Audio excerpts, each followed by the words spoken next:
Artigo 53. Nos contratos de compra e venda de móveis ou imóveis mediante pagamento em prestações, bem como nas alienações fiduciárias em garantia, consideram-se nulas de pleno direito as cláusulas que estabeleçam a perda total das prestações pagas e benefício do credor que, em razão do inadimplemento, pleitear a resolução do contrato e a retomada do produto alienado. Parágrafo 1º vetado. Parágrafo 2º. Nos contratos do sistema de consórcio de produtos duráveis, a compensação ou a restituição das parcelas quitadas na forma deste artigo terá descontada, além da vantagem econômica oferida com a fruição, os prejuízos que o desistente ou inadimplente causar ao grupo.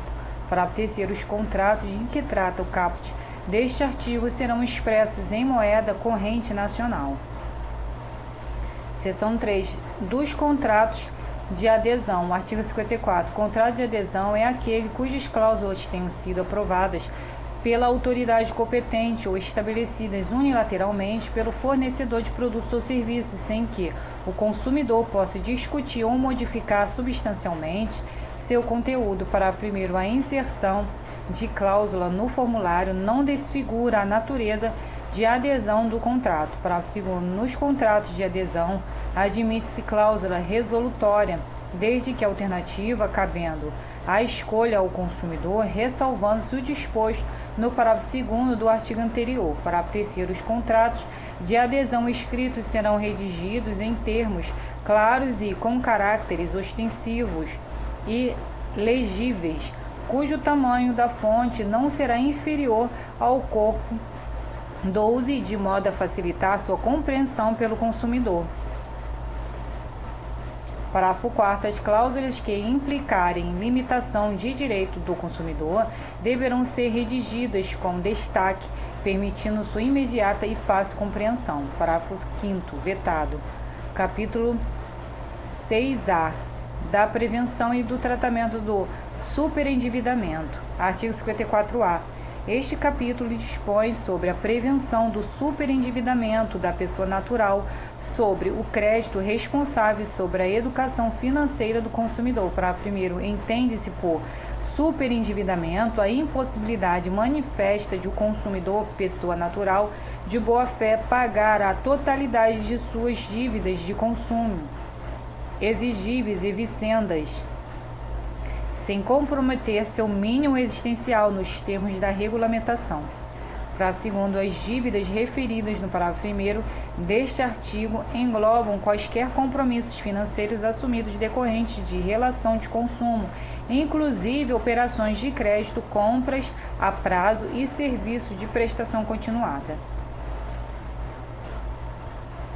Parágrafo 3º. Disposto neste capítulo não se aplica ao consumidor cujas dívidas tenham sido contraídas mediante fraude ou má-fé, sejam oriundas de contratos celebrados dolosamente com o propósito de não realizar o pagamento ou decorram da aquisição ou contratação de produtos e serviços de luxo de alto valor. Artigo 54b. No fornecimento de crédito e na venda a prazo, além das informações obrigatórias previstas no artigo 52 deste Código e na legislação aplicável à matéria, o fornecedor ou o intermediário deverá informar o consumidor prévia e adequadamente no momento da oferta sobre, inciso 1, o custo efetivo total e a descrição dos elementos que o compõem, inciso 2, a taxa efetiva mensal de juros, bem como a taxa dos juros de mora e o total de encargos de qualquer natureza previstos para o atraso no pagamento, inciso 3, o montante das prestações e o prazo de validade da oferta, que deve ser no mínimo 2 dias, inciso 4, o nome e o endereço, inclusive o eletrônico, do fornecedor, inciso 5, o direito do consumidor à liquidação antecipada e não onerosa do débito, nos termos do parágrafo 2º do artigo 52 deste Código e da regulamentação em vigor. Parágrafo 1º. As informações referidas no artigo 52 deste Código e no caput deste artigo devem constar de forma clara e resumida do próprio contrato, da fatura ou de instrumento apartado de fácil acesso ao consumidor. Parágrafo 2º. Para efeito deste Código, o custo efetivo total da operação de crédito ao consumidor consistirá em taxa percentual anual e compreenderá todos os valores cobrados do consumidor sem prejuízo do cálculo padronizado pela autoridade reguladora do sistema financeiro. Parágrafo 3º. Sem prejuízo do disposto no artigo 37 deste Código, a oferta de crédito ao consumidor e a oferta de venda a prazo ou a fatura mensal, conforme o caso, devem indicar, no mínimo, o custo efetivo total, o agente financiador e a soma total a pagar com e sem financiamento. No artigo 54C, é vedado expresso ou implicitamente na oferta de crédito ao consumidor, publicitária ou não, inciso 1, vetado, inciso 2, indicar que a operação de crédito poderá ser concluída sem consulta a serviços de proteção ao crédito ou sem avaliação da situação financeira do consumidor. Inciso 3, ocultar ou dificultar a compreensão sobre os ônus e os riscos da contratação do crédito ou da venda a prazo.